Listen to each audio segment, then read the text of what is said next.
All right, welcome. We are live with our TGfU portion of our Phys Ed Summit. I am live with what I am calling Midnight Mel. Mel, Mel is joining us all the way across the world in Japan. So we'll let Mel introduce herself real quick, and then we'll talk about the format and a little bit more about the Phys Ed Summit here in just a second. But I want to introduce you to Mel Hamada. Hi, Matt. Thank you so much. And before I start, it's so exciting. We chatted a little bit earlier today, and it's so nice to be chatting with you again and to be part of the Phys Ed Summit tonight. It's midnight here, and I've had a nap, and I've got my jelly bean, so I'm feeling ready to go. I'm working at the Yokohama International School in Japan, and I'm working as part of a four-woman team, and I'm predominantly teaching middle school and high school this year. And I'm really excited to be talking about teaching games for understanding with Matt tonight, and looking forward to hearing people's questions or experiences. I'm really hoping people will jump in and give us some ideas of the sorts of things people are interested in listening to tonight. Nice. Well, thank you very much for joining us. Again, I'm part of the Phys Pedagogy team. We're just a team of physical educators that decided to come together and get connected and blog all in one place. So we are really just blogging on the best teaching practice in physical education, and just trying to continue to spread that good word of what physical educators are doing nowadays. So as we started to gather together, the 5 or 6 of us as a Phys Pedagogy team, we're like, hey, it'd be really cool to put on an online conference, and that was where the idea of the Phys Ed Summit came up. And that's what the Phys Ed Summit is. It's our online conference. We've got 2 hours of great PD in your pajamas if you want to. I should have done that. Yeah, it's not a bad gig that way. So, but yeah, you can hang out at home. You can watch these sessions at any time. There are 3 other sessions going on right now. They are all being live broadcasted and archived on YouTube at this moment. So at any point in time, you can go back and click on those links. And just kind of check out what's happening. So we are kind of brought to you today by Spark, which is a pretty cool program. I know it's in North America and that area, but they're going to be handing out some goodies for those of you viewers that are sticking around and sticking around till the end. So we'll have a little raffle that you guys can look for. So we'll get going here in just a second, Mel. Just a couple more things. Mel's going to screencast her presentation. Her presentation will also be kind of posted through the Phys Pedagogy site, so you can always take a look at that presentation and you can add it to your Google Drive. She's using slides. We are also back channeling live right now. The back channel is through today's meet, and again, you can check the summit schedule. And that summit schedule has all the links, so you can go ahead and chat there. I'm watching the back channel and bring in any messages to Mel, that she or that needs to be answered. So Cool. That's kind of the deal. So we want to make it a question and answer. So Mel is here to present. She's here to share her knowledge on teaching games for understanding. But again, we want to know and we want to help you implement this in your curriculum, and because we feel like it's strongly important. So please feel free to ask questions, and we'll kind of go on from there. So, Nice. Mel, Midnight Mel, as she's known right now. Okay, so She's I'll looking try and live. share She's my looking screen live and ready to go. we'll get going. Hang on a second. Let's have a look.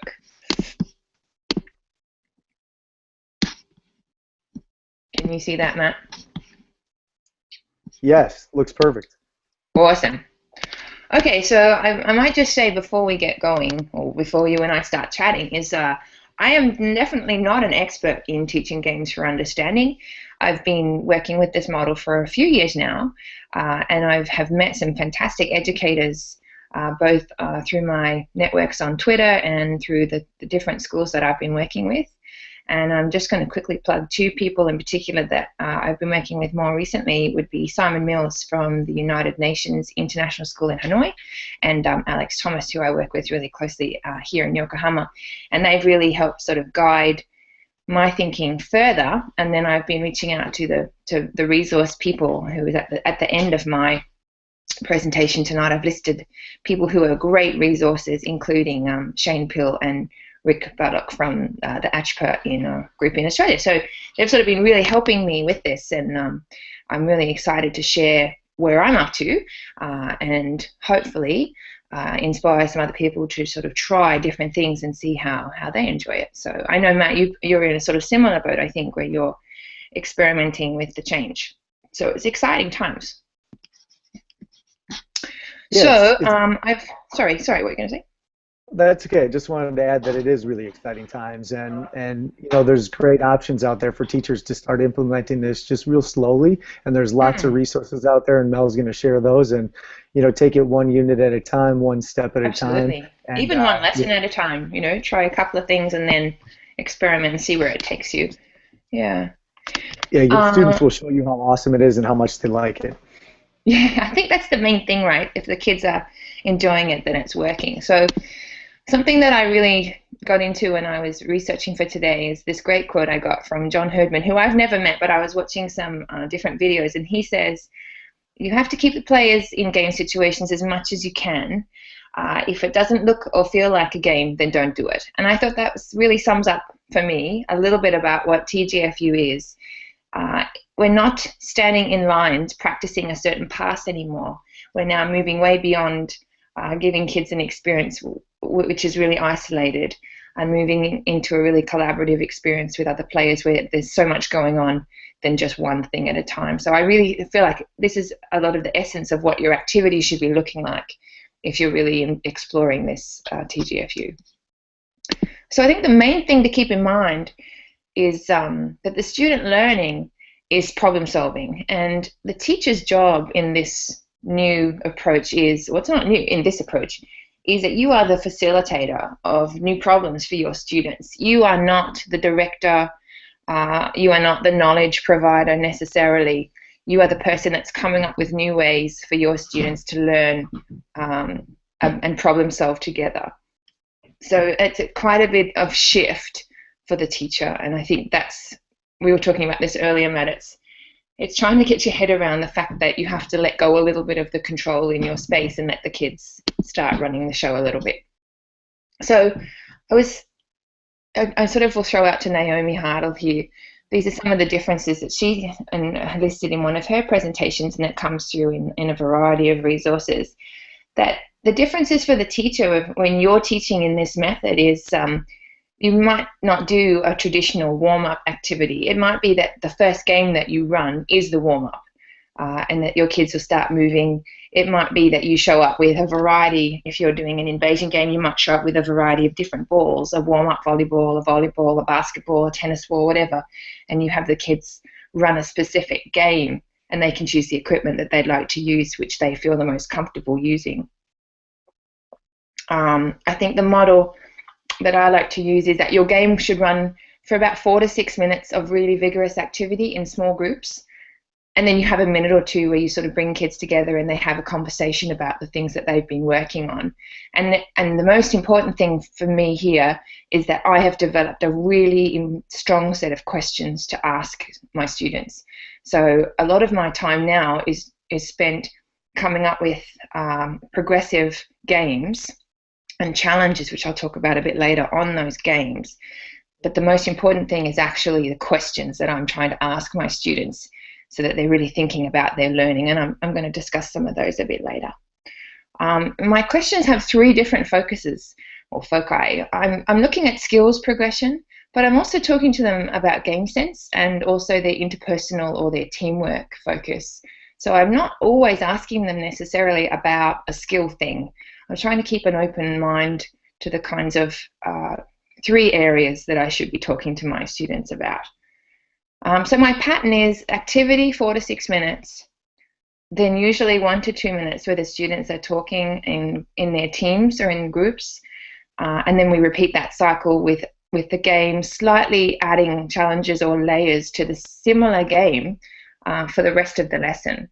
And then if we need to, we'll do a demonstration where I will have students who are in the game that we've been playing demonstrate a specific game that they've been doing, and then we talk about it as a group, where the students are pairing and sharing rather than me asking and them telling me the answer. The kids are always talking, and then I'm choosing where we have a quick discussion as a group, but much less class discussion and lots more pairs and shares or small group conversation. So, Matt, do any of those things look familiar to you? Yeah, and I really like that you're talking about is the fact that the questions can come from the teachers and some of the discussion can come from the teachers, but the biggest and the best discussions come straight from the students. And when Absolutely. students start questioning students and classmates and teammates, that really digs deeper into the discussion. And I mean, that's the highest level of teaching, and that's the highest level of questioning, when the teacher is not even questioning at all, when the students begin to question each other, and then even take them deeper into that topic. So I really like the questioning point that you brought up, and again, we're going to talk about that more towards the end, but but yeah, there are definitely some differences for the teacher, but it ends up being really, really great for your students. And just understand that those differences are new and they're a little different to start, but then you really get used to it quickly. And you'll see how much fun your students are having with this approach, and really, really learn to love that teaching style. So. Well, the nice thing about this is that if my kids are moving and playing for 4 to 6 minutes, and I've got teams of 4, so I've got 4 games going on with kids or 3 games going on with kids, and I can spend 4 to 6 minutes watching each group of kids each time. So I'm actually getting a really good fix on how they're playing. I can talk to the students who are subbed on or off in that game. So there's 4 kids playing and there are 6 kids on the team. I've got 2 kids that I can speak with each time and sort of just check in with them and how it's going. So it's a nice way also to really spend a lot of nice observation time watching students and seeing how they're moving around while you're in the middle of all these games. You're not sort of... I find the difference between older style teaching is that you are constantly coming up with activities and then all you're doing is worrying about, do I have enough balls? Where are the cones? Do I need to set this up? Whereas this approach allows you a lot more observational time and a lot more one-to-one conversations with kids. Because you really have to think about the questions you want to ask and how that's developing in your lesson. And once you've got those questions, you're sort of free to really engage with students, which is so good, and it's so enriching for you to find out what's happening in your classroom. I agree. There's lots of small-sided games going on, and they're practicing their skills within those small-sided games, and boy, they really dig deep into those, and they really get interested in them, which it's exactly what you're saying. That leaves you plenty of time to move around. There's no classroom management issues anywhere as I'm teaching. No, everyone's moving. Yeah. Yeah, and then you are free to move, and you are free to teach, and you're free to then help a whole lot more. Whereas when kids are standing in a line, passing a ball back and forth, working in skills in isolation, there's lots of time for students to get off task, to lose interest. But when you put everything into a game situation, and again, not everything, but as you start to teach in this style, it definitely is engaging that learner, and it gives the teacher more freedom and flexibility to continue to move and question and have those discussions. It is awesome that way. So great points, Mel. And some people, there's been a couple of questions, Matt, that have come up about when do I ask the questions. I tend to ask my questions in that 1 to 2 minute of discussion time. I will not ask them too many questions, and I'll come to that in a minute, but I really try and narrow my focus. And so we might be playing a game and I'll ask a specific question to the students and they'll have some time to talk about that. And then I'll ask the question again, or the next question in the series, just before they start playing, so that they have a really set focus. And maybe the question is really narrow focus, like where do you need to move next, or how quickly do you need to move, or when do you move? And then it allows them to really think about how they are doing that in the next game. So I'm trying to have a question, we talk about it, we might take some responses, but I generally just let them talk in a team, and I'll go and sit with a different team each time, or try and hit 2 teams up in 2 minutes, and then ask them either the same question or the next question, and then they begin the next game with that question as the focus. So that's that's how I do it. I know other people do it differently, but I try not to overload the kids because I know the answer, but I want them to inquire to find the answer. I think the difference here is that I'm not telling them the answer. I want them to go away and experiment, because often it's not a single answer that can be the right thing. There's several layers on the answer, and I want them to be part of that conversation with their team. Okay, so Alex Thomas came up with this, and I'm going to give him full credit. This is for me a perfect sort of game, and what we're looking at is 3 parts in our Venn diagram here. So I've got my game sense part, and that's the decision making, your strategizing, executing the movement, and using the team, and being able to predict and having awareness in a game. And what I notice is that some students have this in abundance, and some don't. And so it's really interesting to draw on questions and get them to think about this, but also using their skills in these small-sided games to be thinking about these things.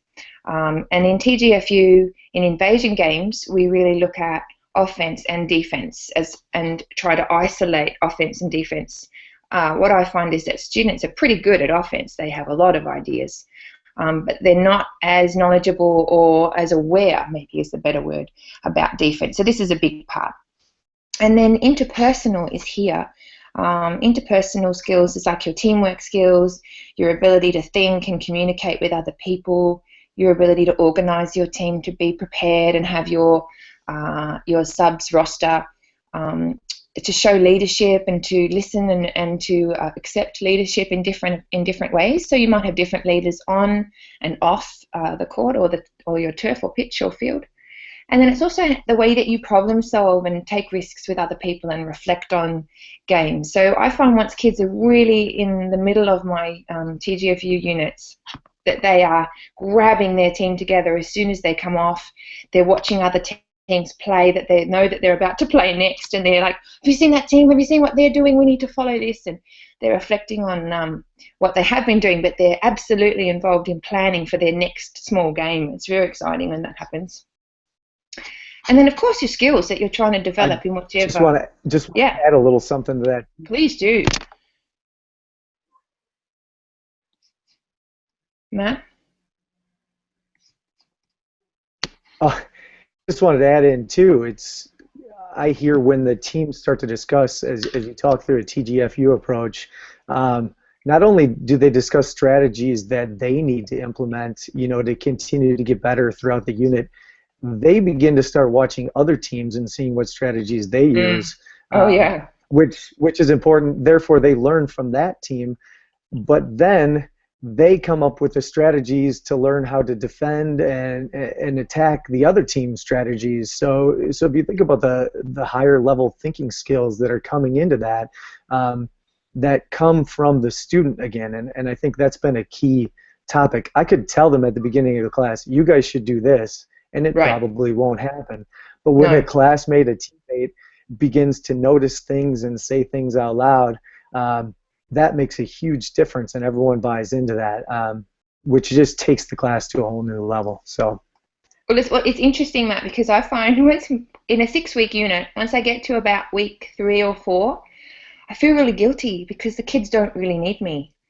I'm just standing there watching it all happen. I've already asked all of the questions for the most part. That they've got that level. They can always come back to me, and as I observe and notice things, I might give them more to talk about. But I get to the point where I'll go and sit with kids, but I don't need to say anything, and they don't look at me. They're not waiting for me to say anything. I'm just sitting in the group listening. And it's such a lovely moment as a teacher to know that I can go and sit with any of my teams, and they do not stop talking to look at me and wait for me. They are absolutely running their space, and I just happen to be the quiet observer, and having the opportunity to listen to them talk to their teams without them stopping and looking at me to be the director is so exciting, because now I'm involved in listening and being a part of their conversations. And gosh, they think of some great stuff. I would never have been able to teach all of the stuff that they learn and work out from each other. It's awesome.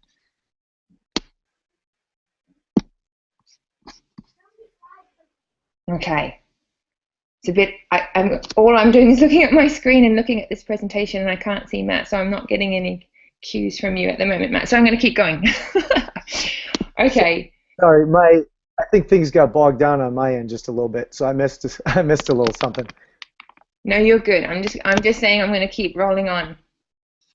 You just stop me if you need to stop. No, that was perfect.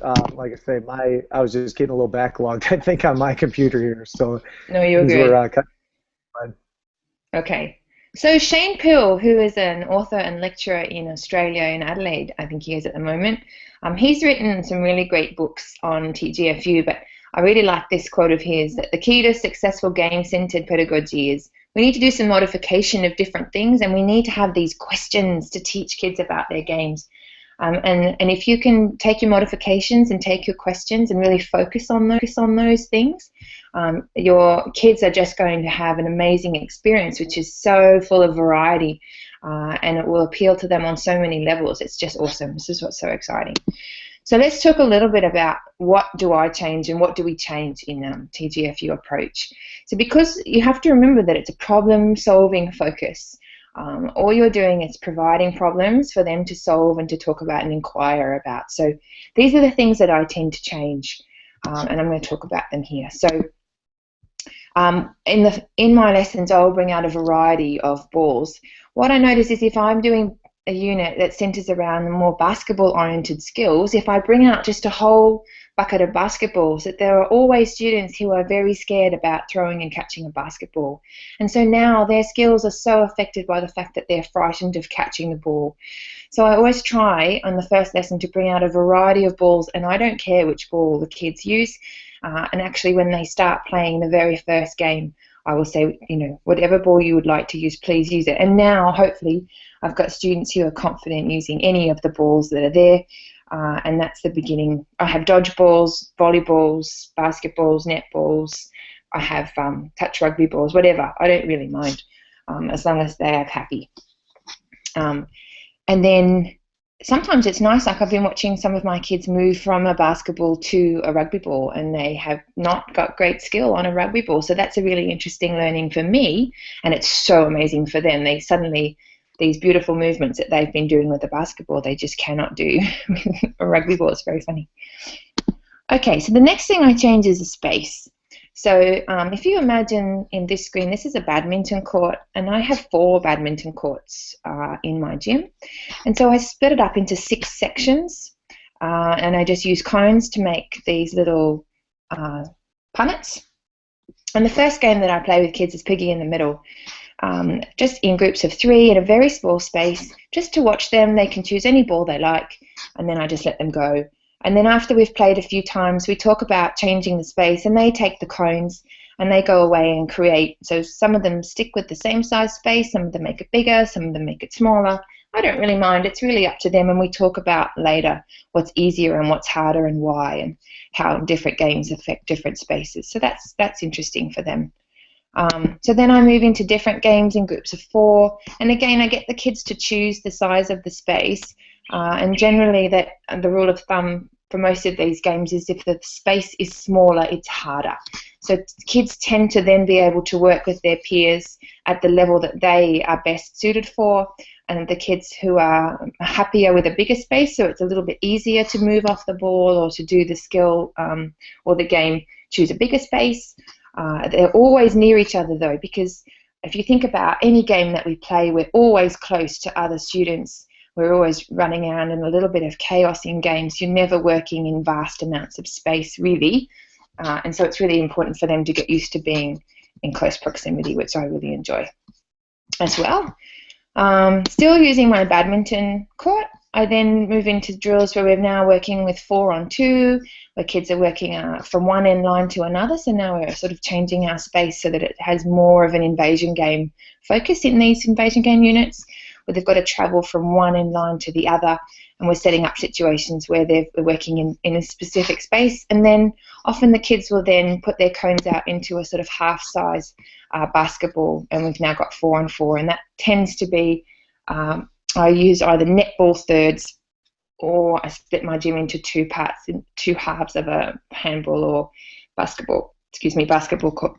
So any of those spaces, and I tend to let the kids choose as much as we can, unless we've got a certain number of students or a certain size of space, and then obviously that's a limitation. So that will depend on your school, clearly, and your equipment. So the next thing that we're changing, so we've changed equipment and we've changed space. The next thing is rules, and I tend to call them challenges for students because I think that rules have a certain connotation, and rules tend to be them starting to think that they have to play by specific basketball or handball or netball or whatever invasion net game, whatever game you're playing. So I tend to call them challenges, and we talk about the fact that no one in the class has the same skill, strategic, or teamwork ability. Everybody is unique. And if you go back to the Venn diagram that I had earlier, you tend to find kids either they're super skillful, or they have great strategic awareness, or they're really good communicators and teamwork players, or they're able to do two of these. But I find it's rare to find students who can do all three of those really, really, really strongly. So they have to work on each other. And I say to them, well, we all have different abilities, so we've got to work with these challenges. And by working with these challenges, they have to really inquire as to how they're going to work as a team under the challenges that they're given.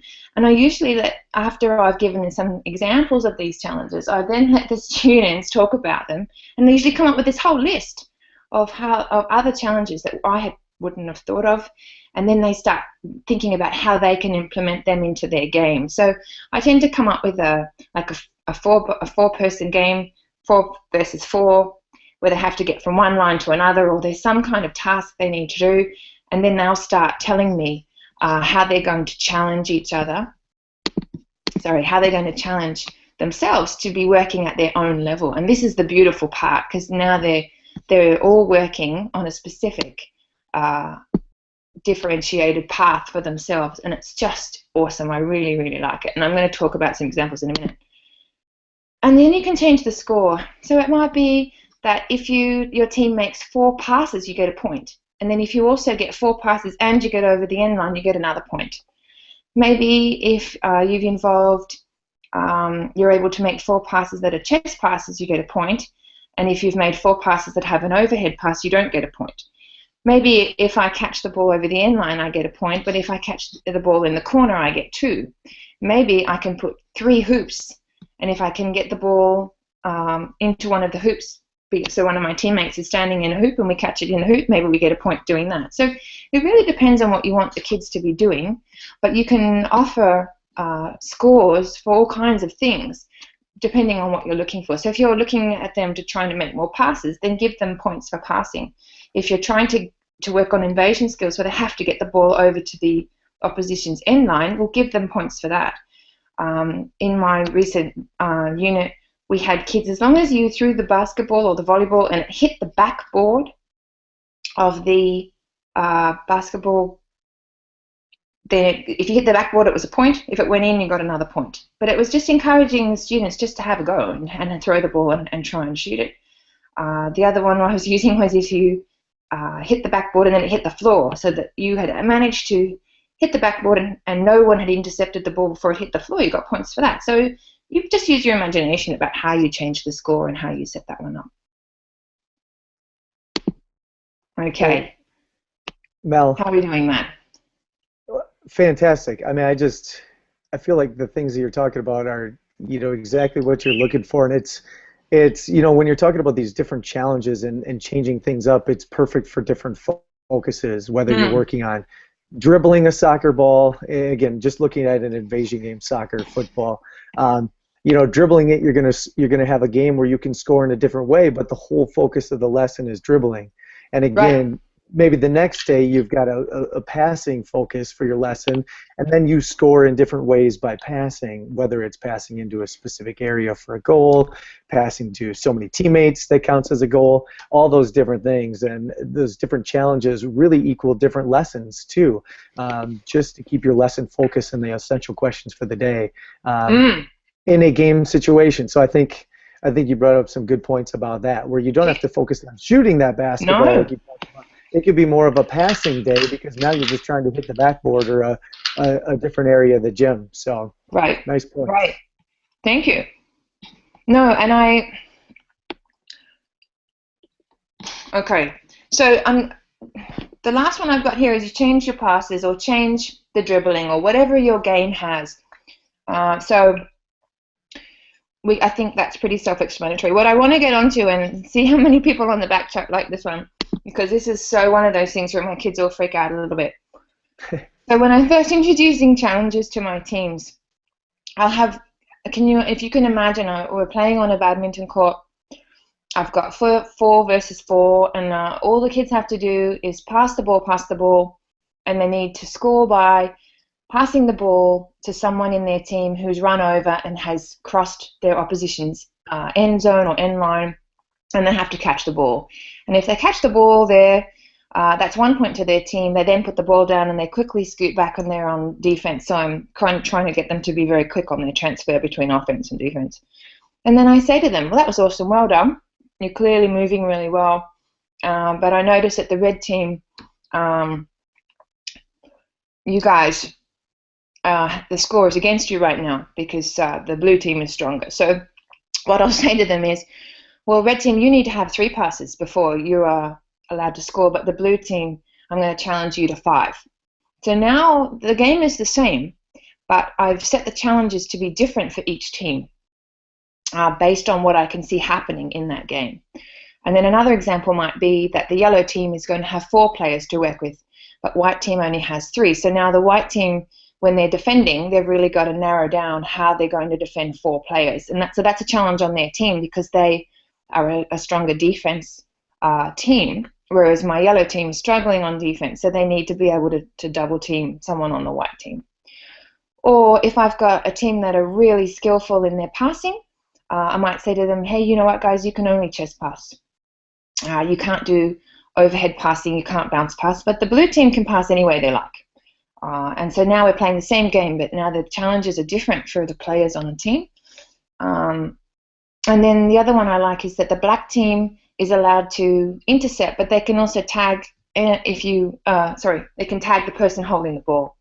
If they tag the person holding the ball, it's a handover. So now the red team has to work so hard to pass and move and not be tagged or intercepted, which is incredibly challenging for that team. But that begins this whole rioting effect in my class about how the challenges aren't fair, and it comes out to this discussion about, well, are we all playing at the same level, and what does fair really mean? So that's one way that we change up things in my class. And the other way is to actually, and this is even more of a debate in my class, but is to challenge specific players.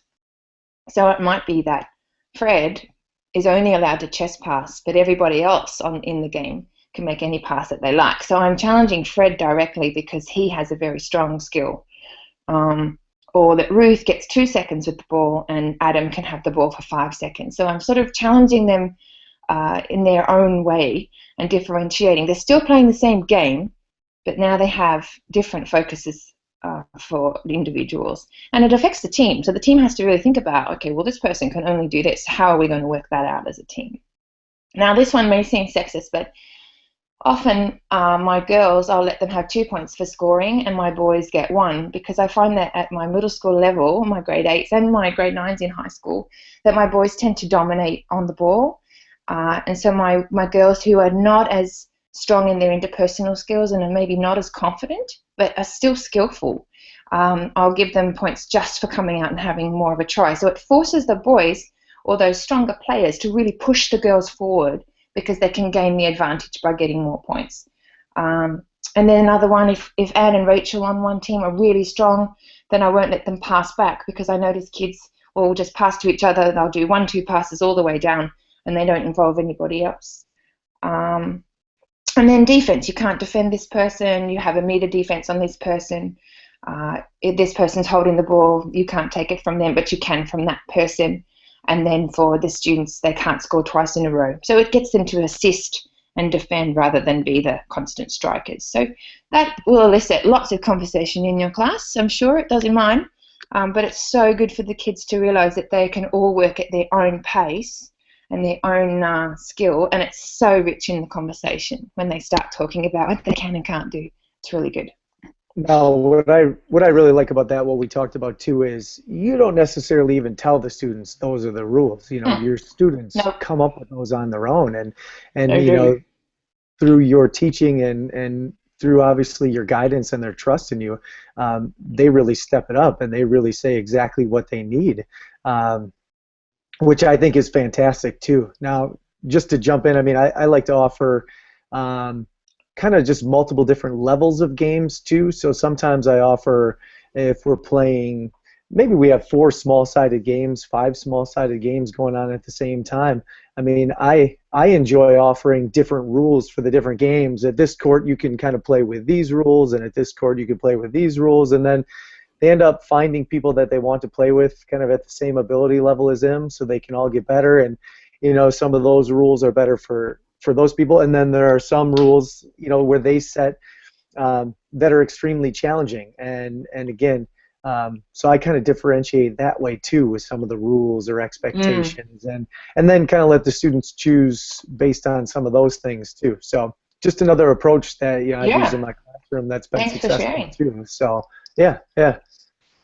No, and I find with these challenges that I'll make a real point out of them for a few lessons, and then as we sort of drift into more specific games that we're trying to get into, some of the kids will keep those challenges. So if we do small-sided games and then we sort of move into a more basketball-focused unit with my grade 9s, some of them will keep those challenges on them. They'll try not to do overhead passes, or they'll really work on not scoring twice in a row, because they're now really focused on how they're using the strengths of the other people in their team.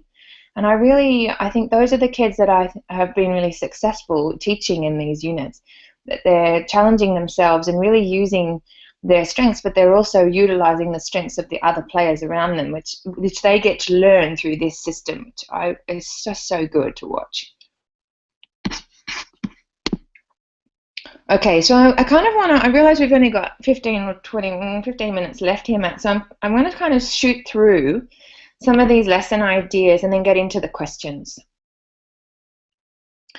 So just to give you an idea, I go back, I keep thinking about this slide. When kids first come to my classes, I will do piggy in the middle in groups of 3. And what I do is 2 kids will be passing and 1 person is the piggy for 1 minute. So I don't let them change over after the piggy has caught the ball. They must continue to be in the role of passer and receiver and piggy for 1 minute, and then they change around. Because I want that person in the middle to spend a minute trying to work out how to be the best at intercepting, and I want the people who are passing and receiving to be really focused on how they're going to pass and receive with that other player and keep the ball from the person in the middle. So I tend to not let kids rotate out on one success, because they need practice to be successful.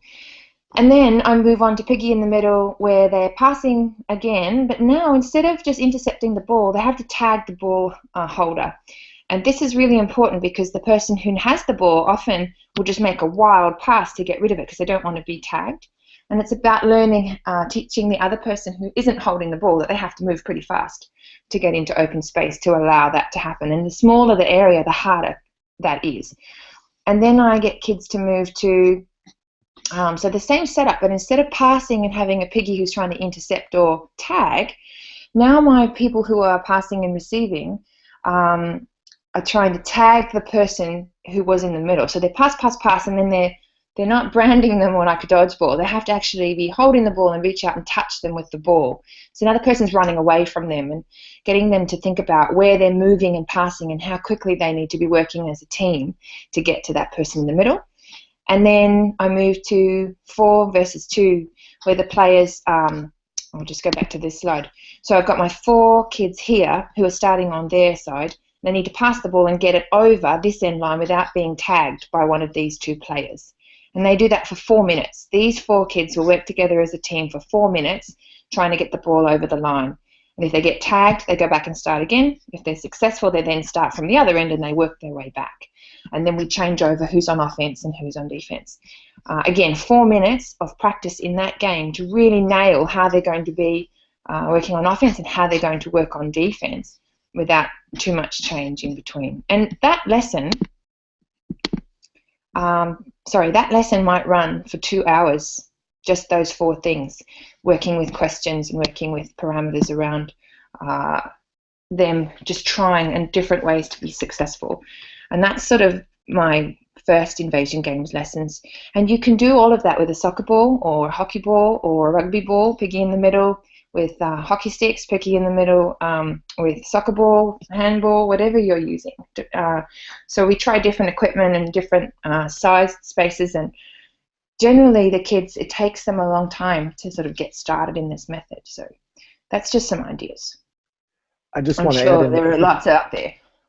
Just want to add in one thing about the, your 4 minutes. And yeah, I read a book called The Talent Code, and the Talent Code talks a lot about deep practice and how deep practice, when you focus on something and you're taking a skill to where you just struggle just a little bit, and you might fail once or you might fail twice, but if you continue to practice it and perfect it, like you're saying, for that 4 minutes, what happens is your nerves become more and more myelinated, and basically then you can begin to perform that skill easier. But you can only get there if you get to that level of deep practice that you're talking about. And again, by making all those different modifications and by making all those different challenges, you're setting up everyone to dive deep into that deep practice, which is unbelievable. So just love the fact to hear that, and that's how kids are going to become successful. Yeah, actually it's interesting because if you set up your team in groups of 5 and you have 4 on and they set up their own sub so that every 4 minutes they're subbing around, then they really get to work, as you were saying, they get to really work with those students for 4 minutes and then another 4 minutes with only a slight change each time. And so now they really are getting to work together as a group. If you have kids mix up too much in your lesson, then it takes them a little while to overcome that interpersonal sort of actions with others. And some kids get more nervous of other people. But if you sort of have them in the same team for a whole lesson, or if you in your unit, after the first few weeks, you've got a team for the next 3 weeks where they really are getting into that deep interaction and learning each other's strengths and weaknesses, the kind of result you get at the end of all of that lovely Venn diagram where they've really got to know each other is so strong, and their interaction on and off the field is really so tight. It's so lovely to see. But that 4 minute thing is really vital. And also, by the end of 4 minutes of a small-sided game, my kids are exhausted if they're really doing it well, and they need a minute break, and then they go back and do it again. I find my kids, if you put a pedometer on them, they are moving so much in one lesson during those 4 minute games, so much more than they would be if we were doing something else in another way, because they're constantly moving. It's really so good to see. Okay, so I'm really excited to get into the questions, Matt, if that's okay with you. Here are some of the questions that I work with kids. So I'm not going to read them all out, but trying to come up with questions that really get them to think about what they are doing. So one of the first ones that I'll ask them, if I can find it, is when do I move? When should you move?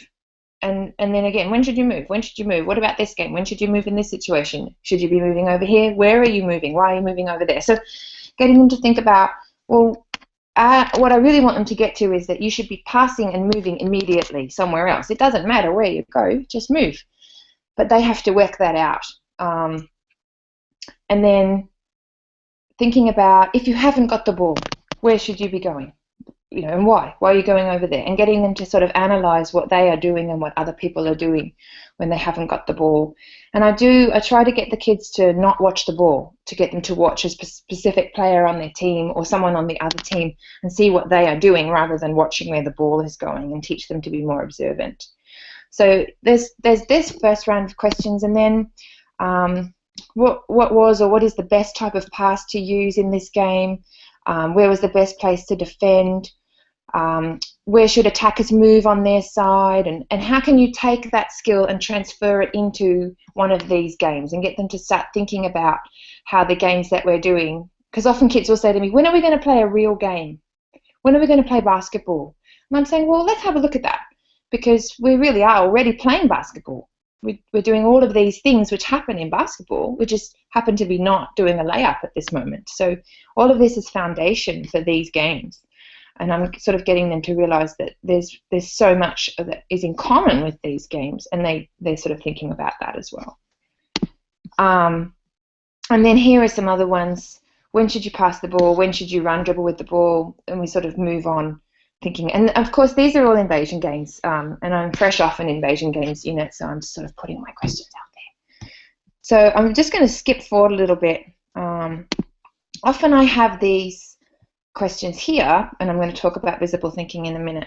But I often have these question starters laminated or put up in my gym for kids, and I have them on laminated cards, and when the kids do coaching time, they've got a little place they sit in, because I want them to think about how they're phrasing and starting their questions. And I have a lot of learners in my class that don't have English as a first language, so I really want them to think about how they're asking their questions.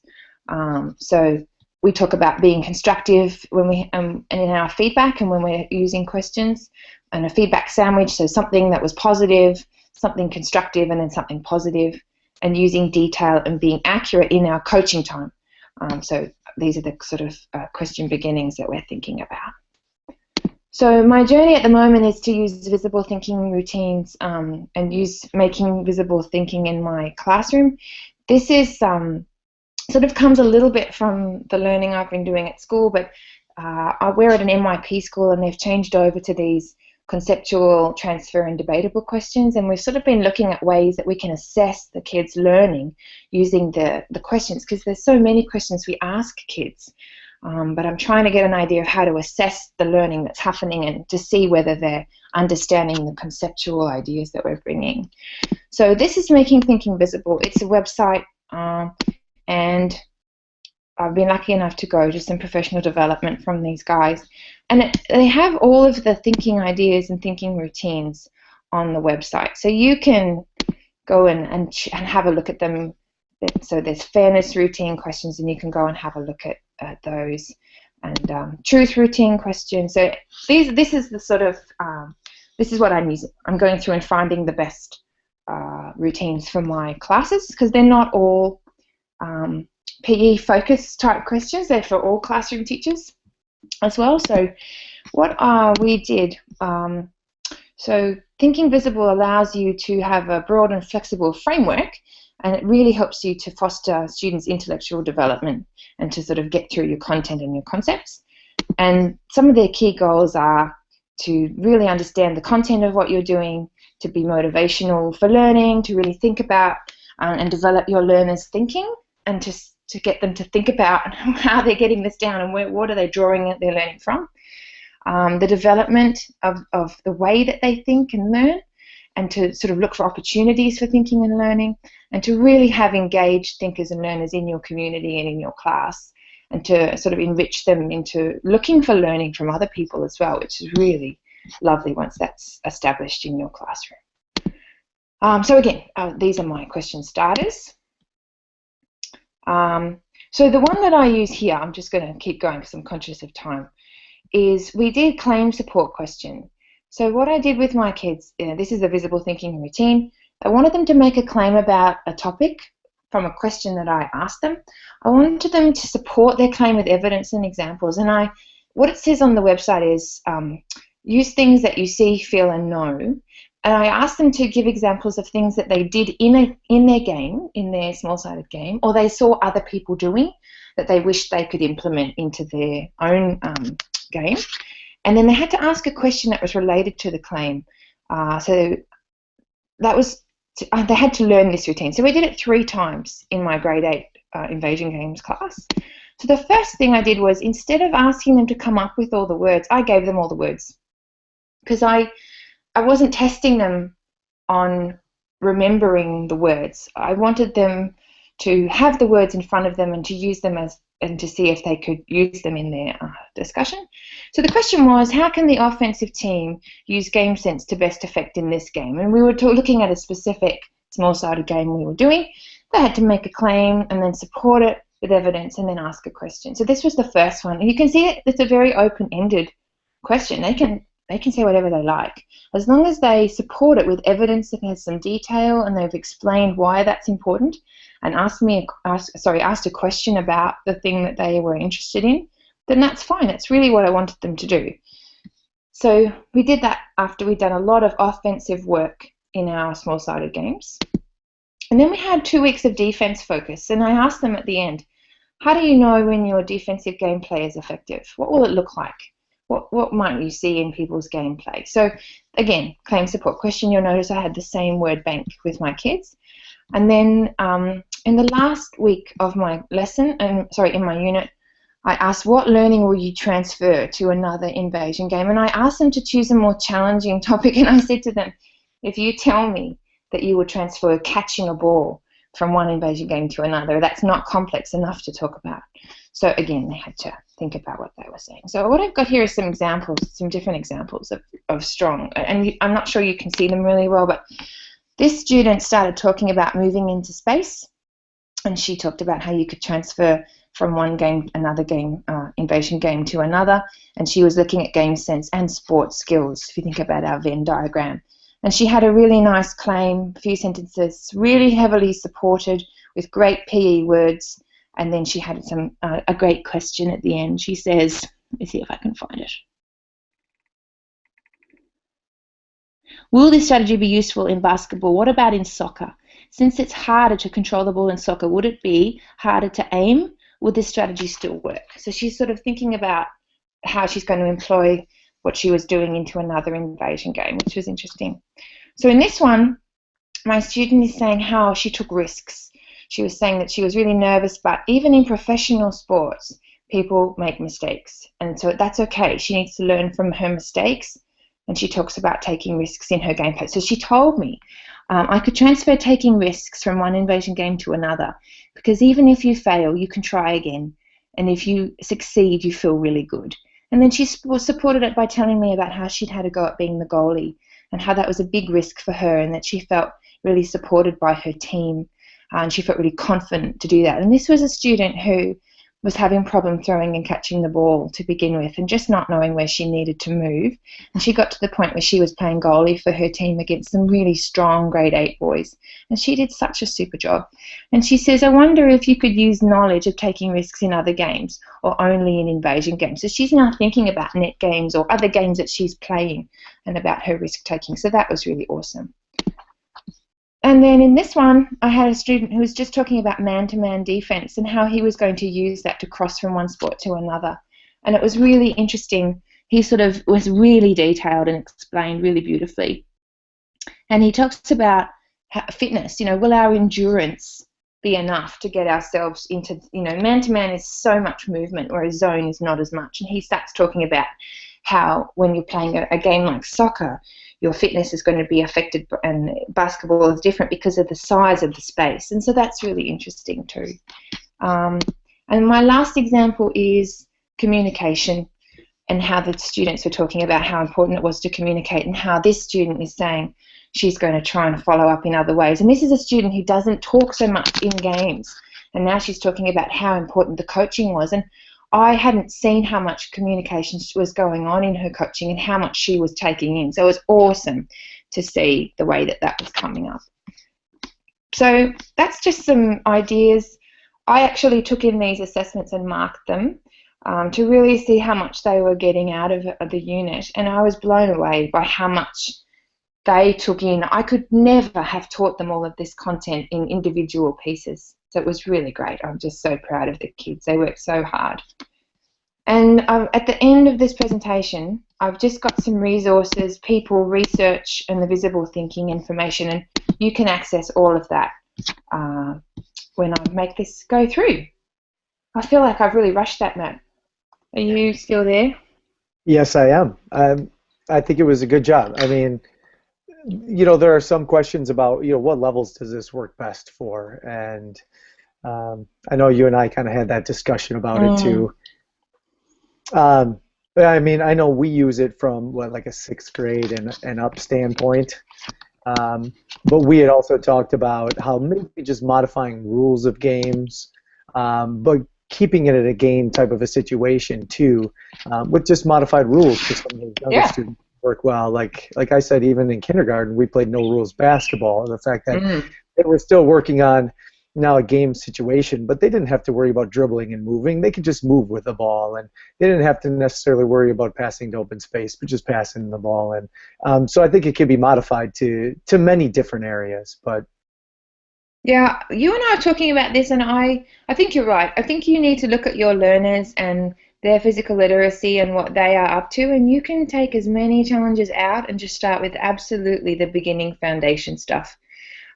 Just passing, maybe they have to pass and stand in a hoop, maybe they need to pass and get to one line to another, or you can have a look at what kids love games, right? And if you can come up with a very simple game that has no specific rules and they just need to move to over here, or they need to try 3 different passes in a group and they get a point for making 3 passes in that space. I mean, you got to start with what you have and then build on it from there.